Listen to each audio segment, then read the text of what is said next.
तो हमने अपने पिछले वीडियोस में देखा कि भगवान ने एलिमेंट्स की मदद से मैथ्स को इस्तेमाल करते हुए ये सृष्टि बनाई। जब ये सृष्टि बनाई तो सबसे पहले टाइम और स्पेस बनाया। तो आज हम चर्चा करेंगे समय या टाइम के बारे में। कौन सी ऐसी रूट्स हैं जिससे अंग्रेजी के अंदर बिल्डिंग ब्लॉक्स आए, जिससे हम टाइम और स्पेस के बारे में शब्द बोलते हैं, लिखते हैं, रचते हैं। इनके ऊपर आज हमारी चर्चा रहेगी। तो पहले हम बात करते हैं टाइम की। कहीं पर भी अगर आपको क्रोनो, टेम्पो, टेम्पोर, बिल्डिंग ब्लॉक्स दिखें तो इनका लेना देना टाइम से होता है, क्योंकि लैटिन के अंदर क्रॉनिक, टेम्पस और टेम्पोरालिस तीन ऐसे शब्द थे जो समय को दर्शाते थे। इससे अंग्रेजी के अंदर बिल्डिंग ब्लॉक्स आ गए, क्रोन, टेम्पो और टेम्पोर। अब देखिए कि इनके ऊपर कितने सारे वर्ड्स हैं जो बेस्ड हैं। पहला शब्द लेते हैं क्रॉनिक, और क्रॉनिक शब्द तब तक पूरा नहीं हो जाता जब तक हम इसके साथ मिलता जुलता एक और शब्द ना लें, एक्यूट। खासकर मेडिकल पार्लेंस, मेडिकल फील्ड के अंदर ये बहुत बोला जाता है। ये दोनों शब्दों का बहुत इस्तेमाल होता है, क्रॉनिक और acute. This is a chronic disease, this is an acute disease.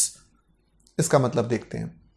तो क्रोनोस का मतलब हुआ करता था शनि, और आज भी साउथ इंडिया के अंदर हमारी प्राचीन ज्योतिष की ऐसी पद्धतियां हैं जिसके अंदर समय का निर्धारण सिर्फ शनि के माध्यम से करा जाता है कि कौन सा समय आपके लिए अच्छा है, कौन सा समय आपके लिए खराब है। क्रॉनिक का मतलब यह हुआ कि बहुत पहले से एक डिजीज चलता आ रहा है, सो ये क्रॉनिक हो गया। बहुत पहले से ये समय से चलता आ रहा है तो ये लॉन्ग टाइम हैबिट हो गई, so it is a chronic habit.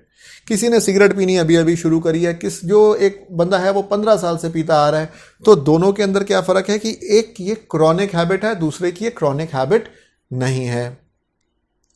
किसी को माइग्रेन होता है, सर में दर्द होता है, और वो बहुत देर से चला आ रहा है, 15 साल से उसको माइग्रेन रहता है, तो हम कहेंगे ये क्रॉनिक माइग्रेन है। बट अगर उसे ये माइग्रेन अभी 1 साल से ही रहना शुरू हुआ है तो फिर ये क्रॉनिक की कैटेगरी में नहीं आएगा। सो एक का मतलब होता है रिलेटिंग टू। सो क्रॉनिक के अंदर एक relating to time, so something is there for a long period of time. इससे मिलता जुलता एक वर्ड है एक्यूट, बट इसका मतलब ये नहीं है। एक्यूट का लेना देना होता है इंटेंसिटी से। चाहे सरदर्द पुराना है, चाहे सरदर्द नया है, पर जब भी होता है तो बहुत तेज दर्द उठती है, तब हम बोलते हैं it's acute headache, it is an acute attack of migraine. तो एक्यूट का मतलब इंटेंसिटी से होता है, सिवेरिटी से होता है, और क्रॉनिक का मतलब टाइम से होता है। क्रॉनिक से हमारे पास एक और वर्ड है क्रॉनिकल। क्रॉनिकल का मतलब होता है रिकॉर्ड्स जो टाइम के हिसाब से रखे गए हों। और हमारे पास एक शब्द आता है क्रोनोग्राफ। क्रोनोग्राफ एक ऐसी घड़ी होती है जिसमें 4-5 डायल्स होते हैं। जैसे ये डायल है एक, तो उसके 4-5 डायल्स होते हैं, और वो टाइम को बड़ी एक्यूरेटली मेजर करती है, फ्रैक्शन ऑफ सेकंड्स को भी मेजर करती है। इसलिए नॉर्मली क्रोनोग्राफ्स या क्रानोग्राफ, इसकी करेक्ट प्रोनाउंसिएशन है, ये महंगी घड़ियां होती हैं, chronographs. Okay, chronicle, chronic and chronograph. अब आते हैं क्रोनोलॉजी। क्रोनोलॉजी एक ऐसी लॉजी, एक ऐसी स्टडी है जो टाइम को स्टडी करती। यानी आपको ये मिला, जिमी मिली, अब आप देखना चाहते हैं ये कब बिलोंग करती है, जिमी कौन से काल की है, ये कौन से टाइम की है। तो ऐसी टेक्निक्स का इस्तेमाल करा जाता है जैसे कार्बन डेटिंग। ये हर एक चीज़ में एक कार्बन का कंटेंट होता है जो धीरे धीरे कम होता है।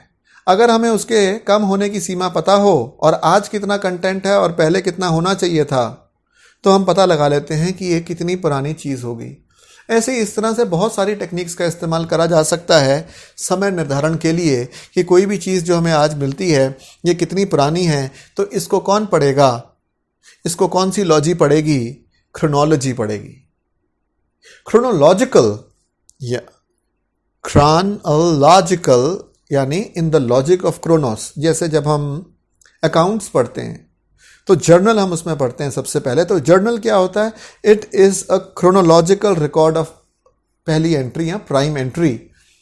तो क्रोनोलॉजिकल मतलब 18 तारीख को खर्चा हुआ, फिर 19 तारीख को खर्चा हुआ, फिर 20 तारीख को खर्चा हुआ, तो पहले 18 तारीख का खर्चा लिखेंगे, फिर 19 का, फिर 20 का। तो ये हुआ क्रोनोलॉजिकल यानी in the logic of time.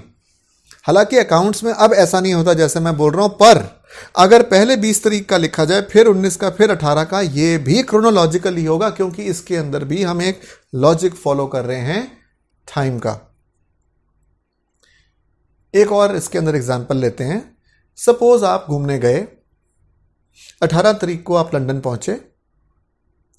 18 तारीख को लंदन पहुंचने के बाद आपने नाश्ता करा, फिर आपने रात को खाना खाया, फिर आप अगले दिन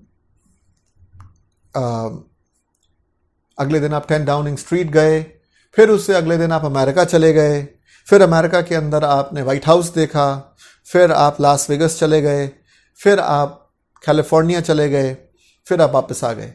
अब जब आपसे अकाउंट पूछा गया तो आपने कहा देखो जी मैं गया था, एक तो मैं गया था वॉशिंगटन गया था, एक मैं गया था कैलिफोर्निया गया था, और एक मैं इधर लंदन गया था। तो ये क्रोनोलॉजिकल नहीं हुआ। क्रोनोलॉजिकल तब होता जब आप ये बोलते कि मैं लंदन गया था, फिर मैं वॉशिंगटन गया था, फिर मैं लास वेगस गया था, फिर मैं कैलिफोर्निया गया था। या अगर आप ऐसे बोलते मैं कैलिफोर्निया गया था, फिर लास वेगस भी गया था, वॉशिंगटन भी गया था और लंदन भी गया था, तो ये this would have been in the logic of time, this would have been chronological. फिर एक हमारे पास और शब्द आता है क्रोनोमीटर। Chronometer, chronometer. क्रोनोमीटर एक ऐसा डिवाइस है जो समय को बहुत अच्छे से नाप लेता है, उसकी छोटी छोटी चीज़ों को और बड़ी बड़ी चीज़ों को भी अच्छे से नाप लेता है। इस तरह का कोई टाइम पीस हो तो उसको क्रोनोमीटर कहते हैं। क्या कहते हैं? क्रोनोमीटर। जब भी किसी भी शब्द में क से शुरुआत होती हो अंग्रेजी में, तो वहाँ पे ख से शुरुआत करी जाती है, क के बजाय ख लगाया जाता है। जैसे क्रॉनिक क से शुरू है तो हम क नहीं बोलेंगे, हम बोलेंगे ख, क्रॉनिक। क्या बोलेंगे? ख, क्रॉनिक। इंग्लिश में क और ख एक ही होते हैं, उसको हम वैरायटी बोलते हैं। क की वैरायटी, के की वैरायटी, एस्पिरेटेड के बोल देते हैं। आगे बढ़ते हैं। कंटेम्पररी। कंटेम्पररी, कंटेम्पररी मतलब समकालीन, मतलब एक ही समय को बिलोंग करने वाले। जैसे बुद्धा भगवान और महावीर भगवान, ये दोनों एक ही समय पे जिए, so they both were contemporaries. Edison साहब और निकोला टेस्ला साहब भी एक समय पे जिए, दे बोथ वर ऑल्सो कंटेम्पररीज। अगर आप WWE देखते हैं तो उनके दो प्रमुख रेसलर हुआ करते थे। एक का नाम है हल्क हॉगन साहब जो अभी भी जिंदा हैं, और दूसरे का नाम था अल्टीमेट वॉरियर जो अब हमारे साथ इस दुनिया में नहीं है। तो ये दोनों जो थे समकालीन रेसलर्स थे, सो we can say they both were contemporaries. पर एल्विस प्रेस्ली और माइकल जैक्सन कंटेम्पररीज नहीं थे। एल्विस प्रेस्ली की बेटी के साथ माइकल जैक्सन की 1 साल तक कोई शादी टिकी थी। आगे बढ़ते हैं। खान ट्रटाम, खान ट्रटा, खान ट्रटा। वैसे स्पेलिंग के हिसाब से अगर पढ़ा जाए तो होगा कॉन्ट्रीटेम्प्स, कॉन्ट्रीटेम्प्स, पर ये फ्रेंच का शब्द है तो इसकी जो प्रोनाउंसिएशन है वो थोड़ी डिफरेंट है। खान ट्रीटा, खान ट्रीटा।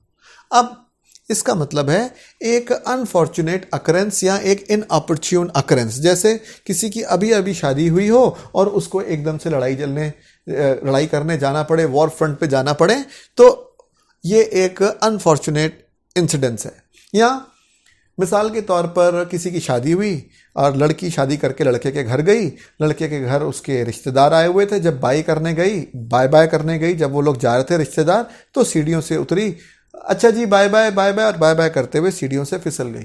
तो ये बड़ी एम्बैरेसिंग सी सिचुएशन हो गई। इस तरह की सिचुएशन के अंदर भी ये शब्द का इस्तेमाल करा जा सकता है, कॉन्ट्रीटा, कॉन्ट्रीटा। ओके, फिर हमारे पास शब्द आता है एक्सटेम्पररी। एक्स का मतलब आउट या एक्स का मतलब आउट, तो उससे है एक एक्सटेम्पररी। एक्सटेम्पोर गलती से बोल देते हैं इसको हिंदुस्तान के अंदर, इस तरह की प्रोनाउंसिएशन कर देते हैं, पर एक्चुअल प्रोनाउंसिएशन इसकी है एक्सटेम्पररी। टेम्प बताता है टाइम को, एक्स मतलब इसका आउट, तो इसका मतलब ये हुआ कि जो चीज़ बोली गई उसके बारे में पहले सोचा नहीं गया। फॉर एग्जाम्पल एक स्पीच देनी है, जैसे मैं अभी आपसे बात कर रहा हूँ, तो या तो मैं 3-4 दिन लगातार प्रिपरेशन करूँ।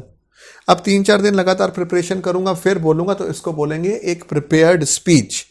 पर जैसे मैं आपसे अभी बात कर रहा हूँ तो मैंने कोई खास तैयारी नहीं करी, सिर्फ मैं इतनी तैयारी करके बैठता हूँ कि मुझे आज किस टॉपिक पे बात करनी है, तो मुझे किस किस शब्दों को मोटे तौर पे दायरे में लेना है, ये मैं सोचता हूँ और फिर मैं आपसे एक वीडियो बना के आपसे साझा होता हूँ। तो मेरी स्पीच जो होती है वो होती है एक्सटेम्पररी। सिमिलरली अगर कुछ लिखने को कहा जाए और आपको टाइम दिया जाए कि ये लीजिए 4 दिन बाद हमें दिखाइएगा, तो ये तो हुआ एक प्रिपेयर्ड पीस ऑफ राइटिंग। और बोला जाए अभी लिखिए, तो ये हुआ एक्सटेम्पररी। एक्सटेम्पराइज मतलब इस तरह करना, अभी स्पीक करना, तो ये वर्ब हो गया एक्सटेम्पराइज। फिर हमारे पास एक शब्द आता है सिंक्रोनाइज। सिंक का मतलब होता है विद या टुगेदर, और क्रोनोस का मतलब है टाइम, विद द टाइम। अब देखिए कैसे synchronize, very very important word.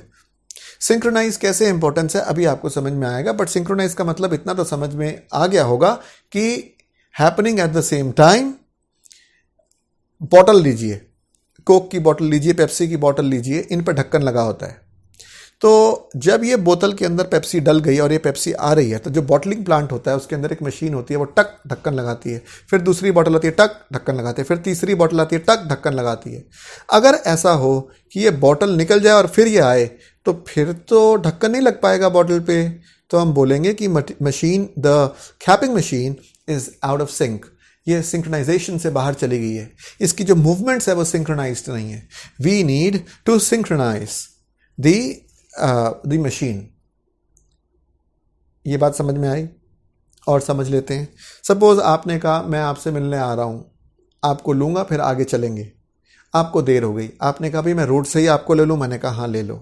So let us synchronize our watches. Exact 2 बजे मैं आपकी इंतजार करूँगा, आप 2 बजे आना। अब मेरी घड़ी 5 मिनट आगे या पीछे है तो मुझे जाके खड़ा रहना पड़ेगा। तो एग्जैक्टली 2 बजे अगर हमको मिलना है तो सबकी घड़ियाँ आपस में ज़रूर मिलनी चाहिए। तो हम बोलेंगे let us synchronize our watches, let us synchronize our watches. और इस प्रक्रिया को जो हम सिंक्रोनाइज कर रहे होंगे हम बोलेंगे सिंक्रोनाइजेशन। Synchronisation, synchronisation.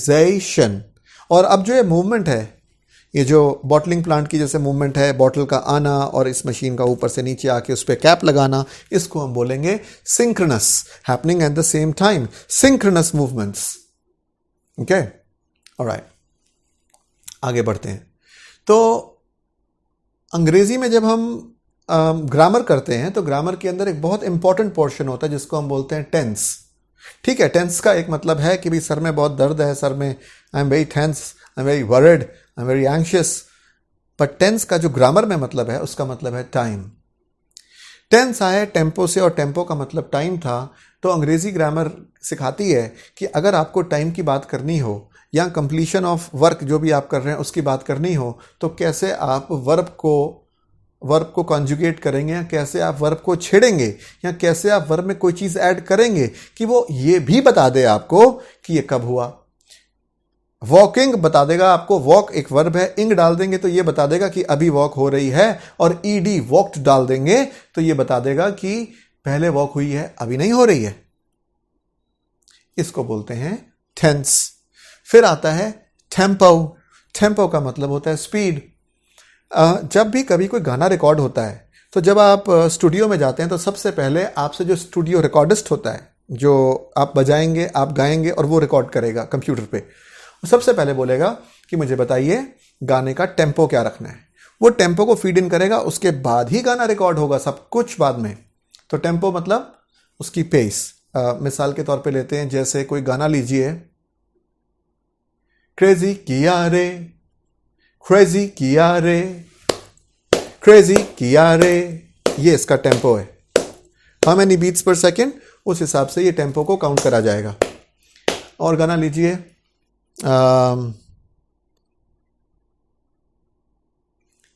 कौन सा गाना लें, ये तो वैसे गाने बहुत याद आते हैं, ऐसे सोचना पड़े तो दिक्कत आती है। सो he's got the whole world In his hands he's got the whole wide world. In his hands he's got the whole world. In his hands he's got the whole world in his hands. ये देखिए. So this is the tempo. 1 1 1 1. तो ये होता है tempo, the speed of the rhythm. अब आते हैं temporal. Temporal, उसकी correct pronunciation ट को ठ बनाया. Temporal. Temporal. Al मतलब relating to what? Tempo. So something which is present only in the present time is called temporal. Temporal joys. ये अभी लास्ट कर रही है, बाद में तो लास्ट करेंगी नहीं. तो जब भी कोई चीज़ हमें ऐसी बतानी हो जो सिर्फ इस दुनिया की है या प्रेजेंट टाइम की है, तो हम इस्तेमाल करते हैं टेम्परल. ये जो पैसा आप इंजॉय कर रहे हैं, ये कब तक इंजॉय करेंगे? प्रेजेंट टाइम के लिए इंजॉय करेंगे. साथ में लेके जाएंगे? नहीं लेके जाएंगे. So this is just a temporal phenomena. This is not eternal. ये हमेशा के लिए नहीं है. टेम्पररी. टेम्पररी मतलब lasting for a short period of time. Lasting for a short or limited period of time, temporary. For example, एक company है, उसमें या भारत देश ले लीजिए. तो भारत देश है, प्राइम मिनिस्टर जब बाहर होते हैं तो यहाँ पे उस टाइम की कोई सिचुएशन है जिसको संभालना है, तो आप एक टेम्पररी प्राइम मिनिस्टर, आपको उनकी जगह पे कोई एक टेम्परेरी बंदा चाहिए. अगर उनकी तबीयत खराब है तब भी टेम्परेरी बंदा चाहिए. अगर एक का कार्यकाल खत्म हुआ और दूसरे का कार्यकाल शुरू होना, उसके बीच में भी टेम्परेरी चाहिए. स्कूल के अंदर अगर मॉनिटर है और वो मॉनिटर छुट्टी पर है, तो आपको एक टेम्परेरी मॉनिटर चाहिए. पर ये हमेशा के लिए ये मॉनिटर नहीं है. So temporary, temporarily for the time being of course, but more importantly temporize. Temporize means to yield temporarily, यानी आपने कॉम्प्रोमाइज कर लिया. फॉर द टाइम बीइंग आपने कॉम्प्रोमाइज कर लिया. जैसे आपको पता है कि आपकी किसी से एक व्यक्ति की किसी और व्यक्ति से लड़ाई हो गई. अब इसको पता है कि इसका सपोर्ट 3 दिन तक नहीं आने वाला, तो अभी कहेगा अच्छा तुम बताओ क्या कहते हो, और मान जाएगा वो चीज़ करने के लिए. बाद में जब इसका सपोर्ट आएगा तब ये नेगोशिएट करेगा दोबारा से डील को. अभी तो ये मान जाएगा. तो जब वो मान जाएगा तो वो आपको बोलेगा यार मैं तो टेम्परेरीली माना हूं, कोई ये नहीं है कि मैंने हमेशा के लिए ये बात मान ली है. सो टेम्पराइज उसको कहते हैं जब आप थोड़ी देर के लिए बात मानते हैं. टेम्पराइज, टेम्पराइज. तो इस तरह से हमने देखा कि टाइम के लिए टेम्पो और क्रोनस या क्रोनो रूट्स हैं. लेकिन मैं 2 शब्द अब आपको ऐसे बता रहा हूं जो बहुत इंपॉर्टेंट हैं, लेकिन वो क्रोनोस या टेम्पस पे बेस्ड नहीं है. पहला शब्द है इफेमरल. इफेमरल का मतलब होता है जो थोड़ी देर लास्ट करे. मुझे अभी तक याद है कि जब मैं बहुत छोटा था तब मार्केट के अंदर एक नया ट्रेंड आया था जिसके अंदर रोज शाम को बच्चे खेल रहे होते वीडियो गेम. मम्मी मम्मी पैसे दो, मम्मी से पैसे ले लिए, पैसे मिल गए जेब में, चले गए दुकान पे. दुकान वालों ने ऐसे टीवी लगा रखे होते थे, लेटे हुए टीवी, यानी टीवी यहाँ पर होगा और नीचे एक बॉक्स होता था लकड़ी का, और उसके ऊपर गेम्स चल रही होती थी. वहाँ पे हमारे को ऐसे ऐसे करने वाले हैंडल्स होते थे और गेम खेल रहे हैं, वीडियो गेम चल रही है. 2-2 घंटे बच्चे वीडियो गेम खेलते थे. बहुत कम देर ये फैशन रहा. उसके बाद एक नया फैशन आया जब मैं थोड़ा बड़ा हुआ, वो भी इफेमरल था, थोड़ी देर के लिए आया. पूल का फैशन. दिल्ली के अंदर जगह जगह हर गली मोहल्ले में पूल टेबल्स खुल गए, पूल कॉर्नर्स खुल गए.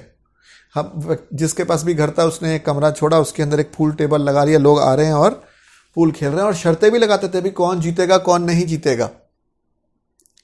फिर आया, थोड़ा मैं और बड़ा हुआ तो फिर एक और दौर आया. उसके अंदर इंटरनेट कैफेज पे लोग जाते थे और याहू पे चैट करते थे. तब ये गूगल इतना मशहूर नहीं होता था, याहू बहुत मशहूर होता था और याहू में चैट रूम्स होते थे. 2-2 घंटे बैठे हुए हैं लड़के लड़कियां, और एक चार्ज होता था जैसे 10 रुपये घंटा, 20 रुपये घंटा वो इंटरनेट कैफे वाले को दे रहे हैं. और तब मोबाइल फ़ोन्स नहीं होते थे, लैपटॉप्स इतने ज़्यादा नहीं बच्चों के पास होते थे. तो ये भी एक आया गया वाला कॉन्सेप्ट था. So something which comes and goes is called ephemeral. तो ग्रीक के अंदर एक ऐसी मे फ्लाई होती है, मे फ्लाई अंग्रेजी है और इसका ग्रीक के अंदर नाम था एफीमेरा. यानी एक ऐसा क्रीचर है which last for a very short period of time. उसकी जिंदगी छोटी होती है. उससे हमारे पास शब्द आया ephemeral, lasting for a short period of time. इसके उल्टा आप कह सकते हैं eternal, lasting for forever. Rudyard Kipling एक बहुत बड़े पोएट हुए हैं। उन्होंने एक सेंटेंस लिखा, उन्होंने कहा real love stories have no endings. अगर आपको किसी से प्यार है तो है, वो तो हमेशा रह सकता है, इसलिए वो क्या है, इटर्नल। ऐसे ही एक दूसरा शब्द है हमारे पास, उसको कहते हैं एवनेसेंट। एवनेसेंट दो धातुओं पे बना है, एक है ई और एक है वेनेस्को। ई मतलब आउट और वेनेस्को means vanish vanish vanish vanish, चला गया। So anything which is there for a remarkably short period of time, खासकर फीलिंग्स, ये बहुत थोड़ी देर के लिए थी और चली गई, इस तरह की फीलिंग्स को बोलते हैं evanescent feelings. It is here and before you can actually understand it, it is gone. Noun को बोला जाता है evanescent और verb को evanesce. तो ये दो शब्द भी बहुत जरूरी थे क्योंकि बहुत बार प्रयोग होते हैं अंग्रेजी भाषा के अंदर। अब जब हम समय की बात करते हैं तो हम बात करते हैं दिन और रात की, क्योंकि जो एक फुल डे होता है उसको हम हिंदी में बोलते हैं अहोरात्र। उसमें कुछ देर दिन होता है और कुछ देर रात होती है। तो दिन और रात के लिए भी अंग्रेजी के अंदर कौन सी रूट्स हैं और उस रूट्स पे आधारित कौन से शब्द हैं, आइए इनको देखते हैं। तो लैटिन के अंदर डे के लिए जो शब्द था वो था डायर या डायोर्न। तो अंग्रेजी में इससे बिल्डिंग ब्लॉक आया DI या DIURN। रात के लिए लैटिन के अंदर जो शब्द था वो था नॉक्टियम या नॉक्टर्नस, जिससे अंग्रेजी में बिल्डिंग ब्लॉक आया noc NOC, nox NOX, nocti NOCTI या नॉक्टर्न NOCTURN। अब इनके ऊपर आधारित हमारे पास बहुत सारे शब्द हैं, इनमें से मैं कुछ आपके साथ साझा करता हूं। कई लोग ऐसे हैं आपके दोस्त जो दिन में बहुत चुस्त रहते हैं और कई ऐसे हैं जो रात को जागते रहते हैं। कई जानवर भी वैसे ऐसे होते हैं जो दिन में बहुत तेज होते हैं और कई जानवर रात को बहुत तेज होते हैं। तो दिन की एक्टिविटी के, जो दिन में बहुत ज़्यादा एक्टिविटी करे उसके लिए हमारे पास एक शब्द होता है डायर्नल, और जो रात को करे नॉक्टर्नल। डायर्नल या नॉक्टर्नल। डायर्नल अल मतलब relating to, so relating to the day, और नॉक्टर्नल अल मतलब relating to the night. So if something is happening daily, then also we can use this word diurnal. Then nocturnally मतलब something which is happening at the night. Then diary में आप अपने daily record लिखते हैं कि आज मेरी क्या फीलिंग थी, आज मैंने क्या क्या ऑब्जर्व करा, आज मेरे क्या क्या एक्सपीरियंसेस हुए, मैंने दिन में क्या क्या करा। नॉर्मली ऐसे करते हैं। सो डायरी जिस रूट पे आई है वो भी डाई पे आई है, जिसका मतलब दिन होता है कि मैंने दिन में क्या क्या करा। रात को तो आप सोए ही होंगे, ऐसे मान लिया जाता है। फिर आता है मेरिडियन। मेरिडियन क्या होता है? मेर आया मतलब मिडल, मेरी का मतलब मिड होता है, और एन मेर इड डी का मतलब दिन, और एन मतलब रिलेटिंग टू। मेरिडियन का मतलब middle of the day. Middle of the day में क्या होता है? सूरज आपके सर के ऊपर होता है, यानी सूरज सबसे ऊपर होता है उस टाइम पे। So it is something which is relating to noon time. Relating to जब सूरज आपके ऊपर होता है उसको बोलते हैं एग्जैक्ट नून। आपके यहाँ जहां पर भी आप हैं कैसे बोला जाए कि 12 कब बजे हैं? तो 12 तब आपके यहाँ बजेंगे। एग्जैक्टली नून तब होगी जब आपके जहां आप खड़े हैं सर के ऊपर सूरज आएगा तब। और जब सर के ऊपर सूरज है तो इससे ऊपर तो सूरज जाएगा नहीं, और सूरज ब्राइटनेस का प्रतीक है। इसलिए a period of highest development is also called meridian. Then we come to equinox. Equi मतलब इक्वल, नॉक्स मतलब बेसिकली नाइट, इक्विनॉक्स मतलब इक्वल नाइट। जितना दिन है उतनी ही रात हो। अगर दिनमान और रात्रिमान बराबर हो जाए, वो कब होगा? ये अर्थ बॉल है, ये सूरज है जो चमक रहा है।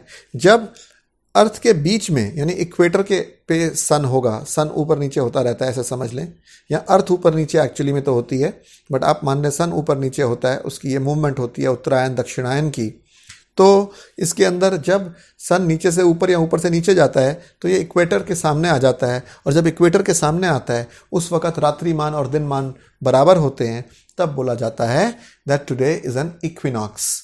और ये जनरली होता है मार्च 21 को और सितंबर 22 को। And something, if it happens only on equinox, then we can say this is an equinoctial phenomena. Equinoctial phenomena. Equinox and equinoctial. Alright. अब आते हैं अगले समय के शब्द पर, जिसको हम बोलते हैं ईयर। ईयर का मतलब होता है किसी भी प्लैनेट का सूरज के आसपास एक चक्कर काट लेना। अर्थ जब एक चक्कर पूरा काट लेती है तो वो अर्थ का ईयर, जब जुपिटर पूरा चक्कर काट लेगा तो वो जुपिटर का ईयर, जब शनि पूरा चक्कर काट लेंगे तो वो शनि का ईयर। तो लैटिन भाषा के अंदर ANNU, एनो का मतलब होता था ईयर, जिससे अंग्रेजी में हमारे पास बिल्डिंग ब्लॉक्स आए सेम, ANNU, ANNI और ENNI। इन पे बहुत सारे शब्द बेस्ड हैं। उनमें से कुछ शब्द ये हो सकते हैं जैसे कि एनिवर्सरी। एनिवर्सरी, वर्स का मतलब to turn, ary means connected with. So if something is pertaining to a year, जैसे कि yearly recurrence of the date of a past event, marriage anniversary, birth anniversary, death anniversary. So it is a yearly recurrence of a particular event which happened in the past. So that is why it is called anniversary. Anniversary. फिर देखिए, कोई चीज जो साल में एक बार होती है या साल के लिए बताई जाए, उसको बोलते हैं annual. Annual या annual. Annual. जैसे for example annual salary. How much is your annual salary? फिर आता है annuity. Annuity का मतलब होता है, एक तो इटी का मतलब एक स्टेट, और एनुअल का मतलब आपको पता ही है ईयर। सो एन्युइटी के अंदर क्या होता है कि एक पैसा हमने जमा कराया बैंक में, गवर्नमेंट के पास, किसी के पास, और उसको बोला कि जब तक ये व्यक्ति जिंदा रहेगा तब तक आप इस व्यक्ति को इतने रुपए पर मंथ देते रहें या पर ईयर देते रहें, एक स्पेसिफाइड इंटरवल पे देते रहें। ये मैं आज ही आपको पैसे दे देता हूँ सारे, तो मैंने आपको 10 लाख दिए, आप इसको, क्योंकि मुझे इसकी टेक केयर करनी, जब तक ये 18 साल का नहीं हो जाता तब तक हर साल या हर महीने इसको आप इतना पैसा देते रहिए। तो इसको बोलते हैं अन्यूइटी। अन्यूइटी। अब देखिए और शब्द ईयर के लिए, सेमी एन्युअल। सेमी एन्युअल मतलब पर्टेनिंग टू, अल मतलब पर्टेनिंग टू, सेमी मतलब half, pertaining to half year, और happening twice in a year. Similarly biannual, biannual, ये भी लगाएंगे इसमें। बाय एन्युअल का मतलब happening 2 times in a year, but biennial, वो बाय एनुअल था, ये बाय एनियल है। सो अगर एक साल में 2 बार होती है तो बाय एनुअल कहते हैं, और अगर 2 साल में 1 बार होती है तो बाय एनियल कहते हैं।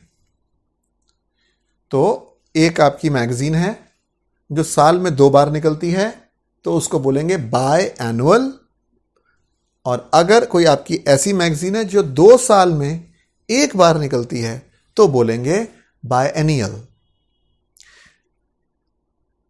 फिर हमारे पास शब्द आता है perennial। perennial, फर मतलब थ्रू, एनियल मतलब आपको पता है, अल मतलब रिलेटिंग टू, एनी मतलब a year. So through a year, that means throughout a year. So something which occurs throughout the year or which lasts for a long time is perennial. जैसे accounts में समझाया जाता है कि account books इस तरह बनाई जाती हैं कि the business is going to last for a long period of time. क्यों? क्योंकि मिसाल के तौर पर हमने ये सोने की एक जिमी ली, ये 50 लाख रुपए की थी, तो ये एक्सपेंडिचर है क्या? नहीं, ये एक्सपेंडिचर नहीं है, ये इन्वेस्टमेंट है। तो इसका एक टुकड़ा इस साल डालेंगे जिसको डेप्रिसिएशन बोलते हैं, फिर अगला, तो क्योंकि इसका बेनिफिट आप जब तक बिजनेस है तब तक उठाएंगे, तो इसका खर्चा हर साल कुछ कुछ डलना चाहिए। तो इस एजम्पशन पे ये बेस्ड है कि बिजनेस अनंत काल तक चलेगा। उस अनंत काल को अंग्रेजी के अंदर बोलने के लिए हमारे पास एक शब्द है जिसको बोलते हैं perennial। तो अगर बायनियल का मतलब पता है आपको, लास्टिंग फॉर 2 years और हैपनिंग वंस इन 2 years, तो आप मुझे बताइए if something happens once in 3 years इसको क्या बोलेंगे? And if something happens in 4 years इसको क्या बोलेंगे? ये आपका होमवर्क है। इसको आपको, अगर आप ये YouTube पे देख रहे हैं तो आपको कमेंट सेक्शन के अंदर लिखना है। If something happens after every 3 years इसको क्या बोलेंगे? If it happens after 4 years तो चलिए मैं क्लू दे देता हूं, क्वाड्रेनियल। क्वाड्रेनियल। और फिर हमारे पास शब्द आता है decennial. Decennial means occurring after every 10 years और लास्टिंग फॉर 10 years। और centennial, lasting for 100 years or something which happens once in 100 years। आगे बढ़ते हैं। तो हमने जो आज के दिन अलग अलग कॉन्सेप्ट्स पढ़े वो कौन से थे?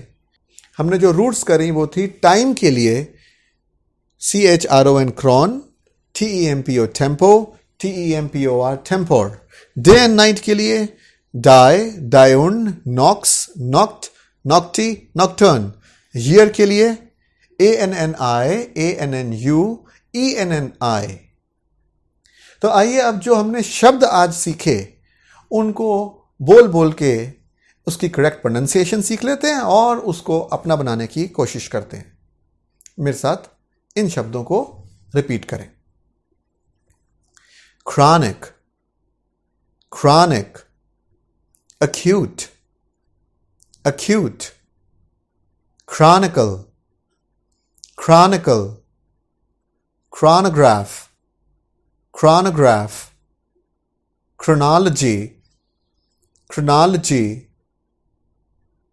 chronological, chronological, chronometer, chronometer, contemporary, contemporary, contranta, contranta, extempore, extempore, extemporize, extemporize, synchronize, synchronize, synchronization, synchronization, synchronous, synchronous, tense, tense, tempo, tempo, temporal, temporal, temporary, temporary, temporarily, temporarily,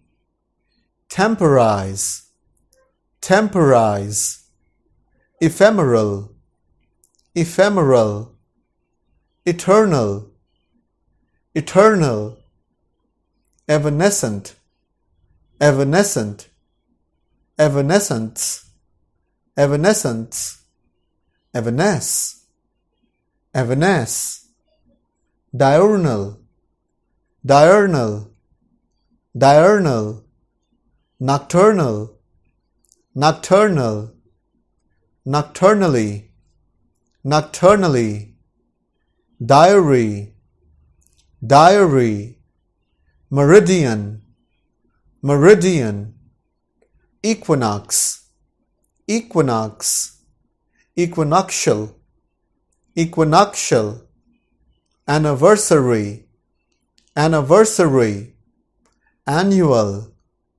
annual, annuity, annuity, semi-annual, semi-annual, biannual, biannual, biennial, biennial, perennial, perennial, triennial, triennial, quadrennial, quadrennial, decennial, decennial, centennial, centennial।